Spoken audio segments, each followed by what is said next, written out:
So you're not inviting your brother. Janine had that voice, you know. The one where it sounds like a question, but it's actually a threat dressed in politeness. No, I said, I'm not. And just like that, the countdown to chaos began. A year ago, I got engaged to Zach the calm, kind, stable man I didn't even believe existed until he just showed up. We met through mutual friends, both a little burned out from past relationships. I loved him, like genuinely loved him. And when he proposed, I was already halfway into wedding Pinterest mode. And then, naturally, came the guest list. You know, the emotional landmine of any wedding. At first, I didn't think it would be a big deal. Zach's family is normal, sweet, supportive. Mine, that's another episode. Maybe a full true crime podcast. The obvious drama was whether I'd invite Blake, my half-brother, or as I call him, the human embodiment of betrayal. 3 years ago, Blake slept with my ex-fiancée Chelsea. Yes, my literal fiancée, the one I had planned a future with, the one who smiled at me at dinner while secretly texting my brother under the damn table. I found them in my dad's house, on Thanksgiving. Wine, laughter, cuddling, clothes on the floor. You get the picture. I was stunned. Then I was shattered. Then I was pissed. And when I told Dad, you know what he said. They're adults. You can't control who people love. Love, are you serious? Dude, that was my fiancé. My future. Blake knew that. Chelsea definitely knew that. They didn't trip and fall into bed. They chose it. And my dad just shrugged like I was overreacting because I always get emotional. WTF. After that, I cut ties. With all of them. Dad, Blake, Janine, the whole house of enablers. I walked away and started rebuilding my life. I got my own apartment, focused on work, and promised myself I'd never again beg to be chosen by people who clearly never picked me. So when I got engaged to Zach, I knew exactly what I was not going to do. I wasn't going to let these people ruin another life milestone. They didn't get a seat at this table. But Janine didn't see it that way. You're being petty. He's your brother. Family is family. No. Blake is a backstabbing narcissist who literally seduced my fiancée while she was living in our apartment. He's not family. He's trauma in human form. Dad didn't stay quiet either. He said if Blake wasn't invited, then neither was he. He straight up gave me an ultimatum. Either invite both of us or walk down the aisle alone. Cool. Message received? So I invited neither of them. Instead, I asked my grandpa, my mom's dad, to walk me down the aisle. He raised me when Dad emotionally pieced out after my mom died. And he didn't hesitate. Fast forward to last week, the wedding happened. And let me tell you, it was perfect. The weather, 72 degrees Fahrenheit and breezy. The flowers exactly how I imagined. My grandpa proud tears all over his navy suit. Zach couldn't stop smiling. But then plot twist. During the reception, my grandpa gets up for a toast. And this man, in front of 120 people, announces that he's gifting Zach and me his lake house as a wedding present. Cue gasps. Cue my jaw on the damn floor. Cue my aunt in the back whispering, "Wait, I thought that was going to her dad." Apparently, so did Dad. The next morning, Janine showed up, uninvited, unhinged, banging on the lake house door like the cops were behind her. "You manipulated him," she yelled. "This was supposed to be your father's." Zach stepped in. "No, Janine, it's ours now. You should go." She left screaming, and I swear I saw her kick one of the garden gnomes. Later that week, Dad started texting me. Paragraphs, guilt, insults, a few sprinkled "I raised you" moments. Blake added his usual trash via IG stories like "real family doesn't steal," "real original." You know what I did? Nothing. I turned off my phone, walked out to the dock, and sat with Zach while the lake rippled like nothing had ever gone wrong. And that was the first moment I realized I wasn't angry anymore. I was done. The following Monday, I'm at home trying to decompress when my inbox starts lighting up. Not texts, emails. Like long, dramatic, subject line in all caps kind of emails. "Guess who, Dad? Subject line, you have no right." Cool. Sounds fun already. He starts off with a classic.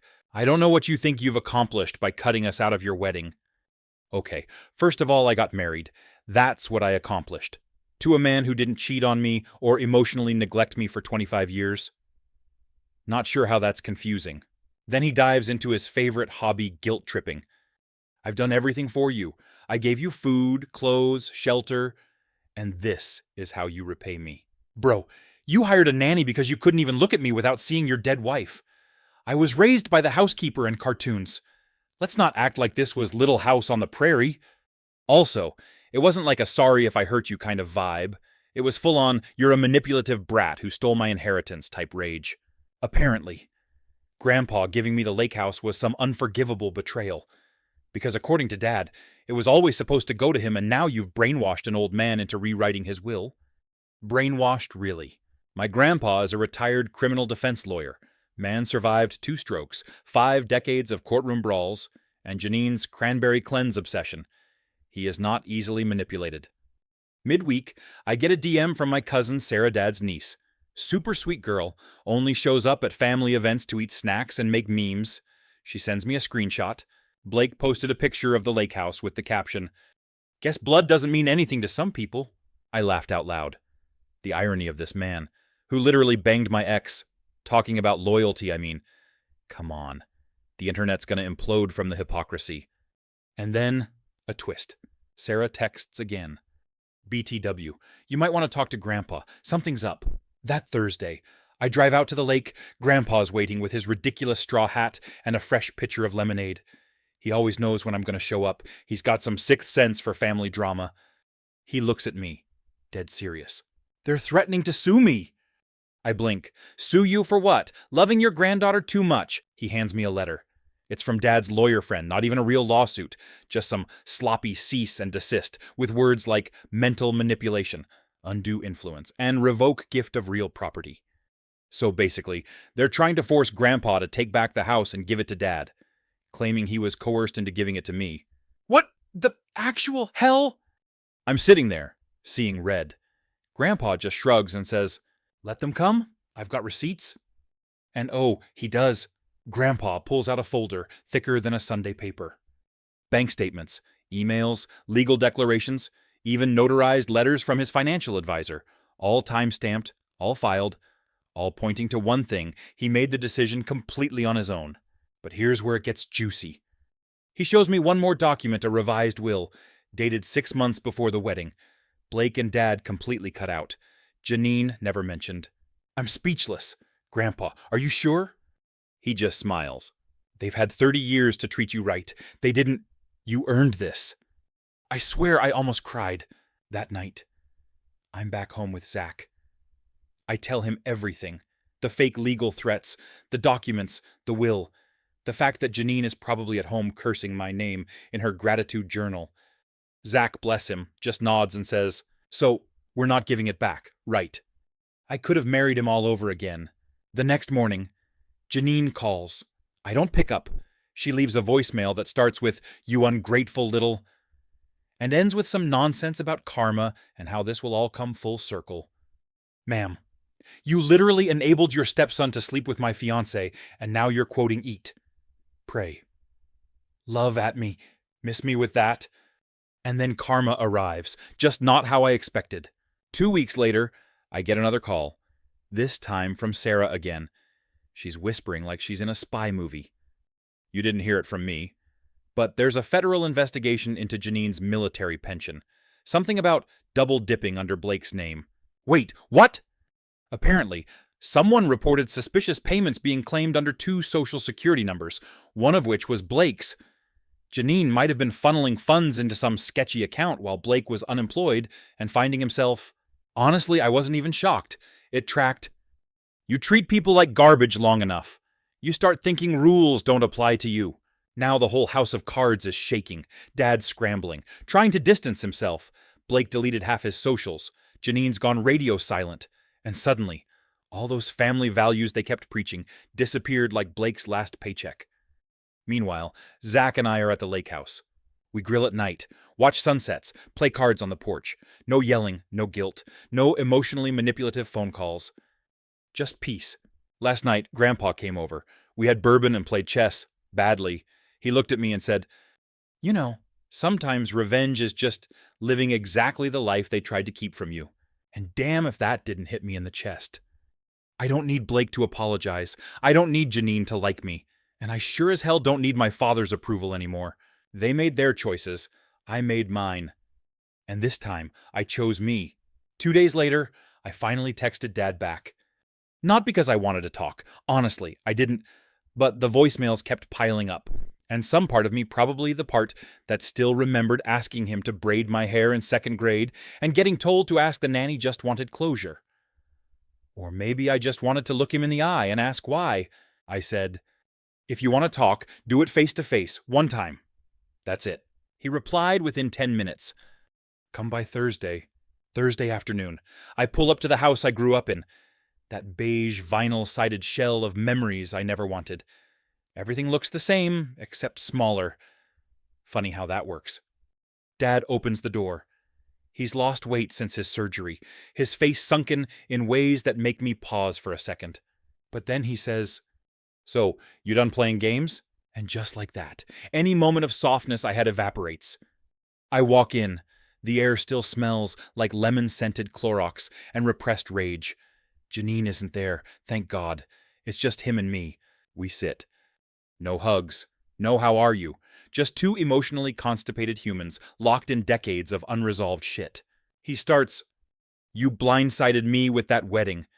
You embarrassed me by having my own father take my place.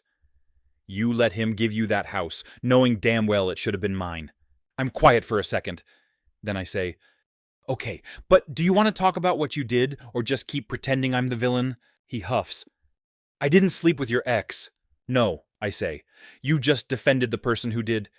You called me dramatic, told me to move on, tried to gaslight me into inviting Blake to my wedding after he blew up my last engagement. Are you hearing yourself?" He looks away. "You don't understand what losing your mother did to me." There it is, the golden excuse. "I was 4, I snap. 4! You don't think I lost her? You think I remember a single birthday growing up that didn't feel like walking on eggshells? I was blamed for something I had no control over." He shakes his head. "I didn't blame you." "You didn't have to," I cut in. "You ignored me. You avoided me. You gave Blake everything and handed me chores and silence." Silence now. Actual silence. He looks tired, older than I've ever seen him. "I was angry," he finally says, "angry at the world, at her, at myself. And you were just a reminder." That stings, even though I've known it forever. Hearing it out loud hits different. "You know what the wild part is," I say. "Even after all that, I still invited you. I still wanted you at my wedding. Not because you earned it, but because I thought maybe this was our chance to fix it. But you made it about Blake. Again." He stares at me. "I just wanted us to look like a family again." I laugh. It's sharp and sad. "You should have tried being one first." We sit in the quiet for a while. And then, like he's got one last swing in him, he throws this gem. "Do you think Grandpa gave you that house because he loves you more than me?" I meet his eyes. "No, I think he gave it to the one who didn't abandon him, or herself." And I walk out. That night, I get a long email. From Janine. No subject line, just straight-up emotional blackmail, mixed with Facebook-level boomer drama. "I know you think you've won. You've turned your grandfather against his own son. You've poisoned this family from the inside out. Blake is devastated. Your father is sick with grief. You're going to regret this." No mention of Chelsea, no apology for the emotional abuse, no acknowledgement of why any of this happened, just the usual: their pain, their image, their entitlement. I don't reply. Instead, I forward it to my lawyer, just in case. A week later, things start unraveling fast. I get a call from Sarah again. She's basically my family informant now. "Blake's getting investigated too," she says. Apparently, the feds flagged a second fake identity tied to his social security number used to apply for a small business loan during COVID. Send the business a non-existent fitness apparel company that claimed to be exporting to Canada. I'm not even surprised at this point. Karma's not just catching up, it's in full sprint. And then comes the funeral invitation. Not literal, metaphorical. Blake's ex posts on Instagram. So done with liars who pretend to be fitness influencers and cheat on you with their own cousin's roommate. Turns out Blake's been busy, and now he's the one being humiliated. Family's imploding. Janine's retirement is on hold. Dad's blowing up Zach's phone, trying to work things out. Blake's in social media hiding. And me, I'm fine. Better than fine, actually. Last weekend, I hosted a barbecue at the lake house. Zach grilled. Grandpa told embarrassing childhood stories. Sarah showed up with margarita mix and her dog that barks at mirrors. We laughed until midnight. No drama, no tension, no one trying to guilt trip me into pretending we were ever one big happy family. At one point, I looked around and thought, so this is what it feels like. To be wanted, to be chosen by people who show up, not just people who share blood. I went inside, poured myself a drink, and sat on the porch in silence. Not the kind of silence I grew up with, the cold, shaming kind. This was peaceful. Warm mine. I've stopped checking their socials, blocked the email addresses, muted the calls. I don't need their chaos, bleeding into the life I built without them. People say revenge is best served cold. But honestly, this slow, quiet, unbothered life is hot as hell. 3 weeks ago, I got a wedding invitation in the mail. Not mine. Not Blake's, thank God. It was from Marianne Dad's cousin, who I hadn't seen since I was, 13. She's one of those old money but humble about it types who always smelled like lavender and gave me books with strong female leads when I was a kid. She was the only adult who noticed I'd stopped smiling after Mom died. Anyway, the invite had my name and Zach's, no mistake. But guess who wasn't on the guest list? Dad, Janine, Blake. Interesting. I called her, hey, not to be rude, but this seems intentional. She laughed. It is. I'm not pretending anymore either. Apparently, since the wedding debacle, more people in the family have been waking up. People who used to buy Dad's sob stories are now whispering about his behavior, about how Janine iced out Grandma during the holidays, about how Blake borrowed money from 3 cousins and never paid it back. It's like a quiet little family revolution. The golden child narrative is cracking. Marianne said something that stuck with me. Sometimes it takes one person to stop pretending for the rest of us to finally say, yeah, this sucks. And that's when I realized I didn't just reclaim my peace. I lit a damn fuse under a legacy of manipulation. A few days later, I'm sitting on the back porch, working on a book proposal. Yeah, I'm finally doing it. When Zach walks out with a weird look. Your dad just sent a letter. A physical one, handwritten, in cursive. I almost choked on my coffee. I open it. It's not long, not angry, no accusations. It just says, I don't know how to fix this. I miss you. And datest. Okay, that one hit a little sideways. Because for a second, I saw him not as the man who blamed me for things beyond my control, but as someone also broken. Someone who never healed from losing my mom. Who never learned how to love a daughter he didn't plan for. But then I remembered every choice he made after that. How he protected Blake, mocked me, punished me for being born. So I folded the letter, put it in a drawer, and didn't reply. Not out of spite, out of clarity. Later that week, Grandpa and I went into town to meet his lawyer. Just routine stuff, estate updates, some tax nonsense. But while we were there, Grandpa casually drops, I added you to the trust, not just the lake house, everything. I blinked. What about Dad? He shrugs. You're the only one who shows up. The rest just show up when there's money involved. I wanted to protest. I really did, but I didn't. Because I knew he was right. And honestly, I'm tired of defending people who never defended me. Last Friday, something weird happened. I was out running errands when I bumped into Janine. At Target, of all places, in the checkout line, holding a cart full of protein powder and anti-aging serums. She sees me. Eyes widen. Then she smiles tight. Performative. Forced. Well, look who's here. I nod. Just polite enough not to cause a scene. Then she says, Your father's not doing well. He barely sleeps. His blood pressure's through the roof. He talks about you constantly. I don't say anything. I just keep loading my cart. She keeps going. I hope you're happy. You broke his heart. He didn't deserve this. And right there, in the middle of checkout lane 5, I lose it. Not yelling, not a tantrum, just truth. You enabled your stepson to destroy my last relationship. You made excuses. You guilt-tripped me. You told me to invite him to my wedding like nothing happened. And now you want to throw around the word deserve. She freezes. You both spent years choosing Blake, and now you're shocked I stopped choosing you. That's not betrayal. That's self-respect. Silence. I swipe my card, bag my things, and as I'm walking away, I hear her mutter, just loud enough, "You'll regret this one day." So I turn back and say, "I used to every day, but I don't anymore. And you should really return that protein powder. Guilt doesn't burn calories." Then I walk out. I don't look back. This past weekend, Zach and I had dinner with Grandpa and Sarah. She brought brownies and a printout of a Reddit post someone made titled, "My sister stole my man and still thinks I owe her an apology aita." The kicker. It was word for word what happened to me. Someone turned my life into anonymous internet drama. Sarah howled with laughter. Grandpa said it sounded like a Lifetime movie, but with better dialogue. And me, I just laughed, not because it was funny, but because it finally didn't hurt. It was just a story now. One I survived, one I owned. The next day, I get a package. No return address. Inside is a small photo album. Handwritten label, Her Light. It's from my mom's sister, Aunt Lorraine. I flip through it. Old pictures of my mom, holding me as a baby, laughing at the beach, cooking in that floral apron I still remember. And on the last page, a note. She would have been so proud of you, not for surviving them, but for not becoming them.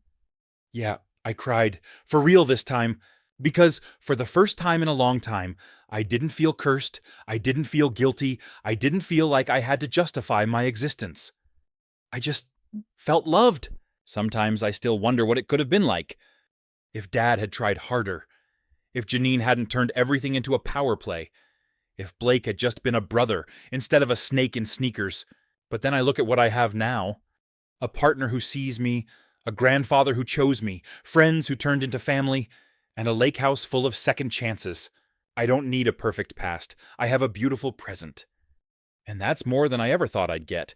Last Tuesday, Zach got a letter, not me, him, addressed to Mr. Zachary Taylor, from some dusty-ass law firm I'd never heard of.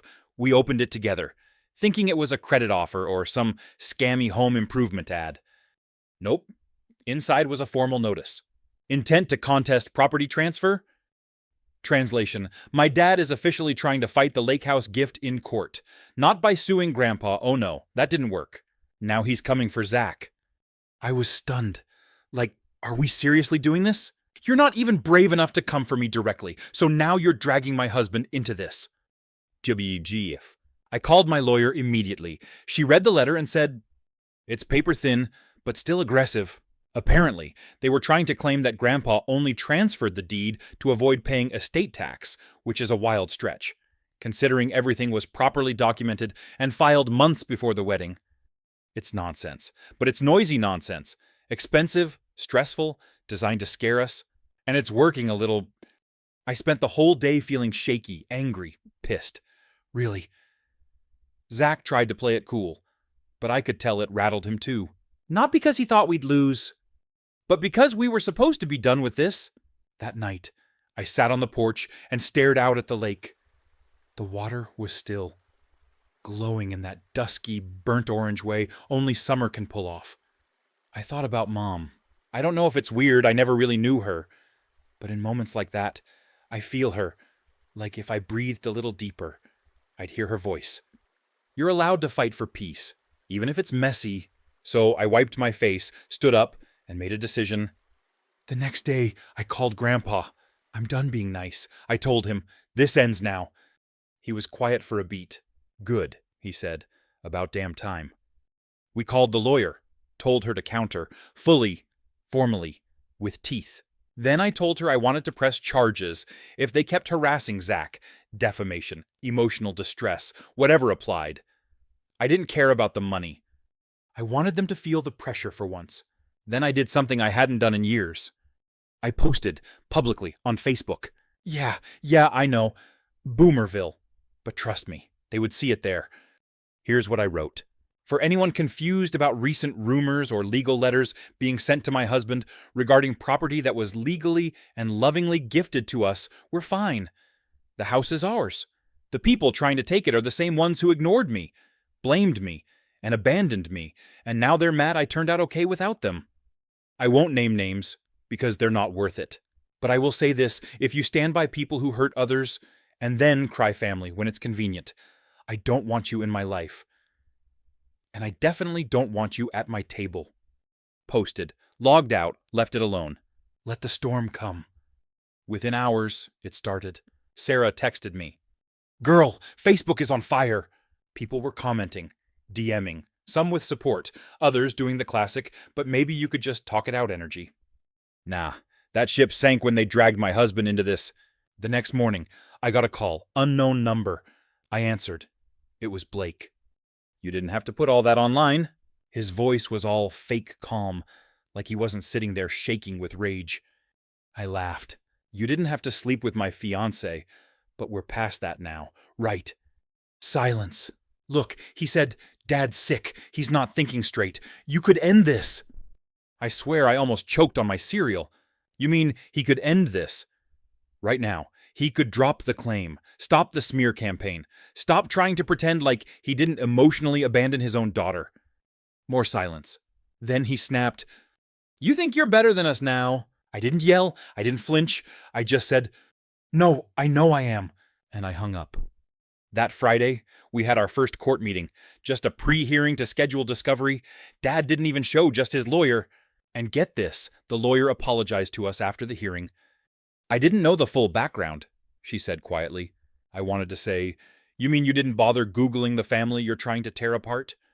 But I just nodded, because I'm tired, not weak, just done playing their game. The judge scheduled the next hearing for late summer. My lawyer said it'll likely be thrown out before that. But just in case we're ready, the lake house deed is airtight.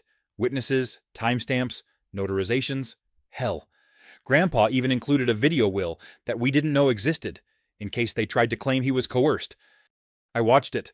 He sits there in his armchair, wearing that ridiculous fishing hat, and says, I'm giving this house to my granddaughter because she deserves it.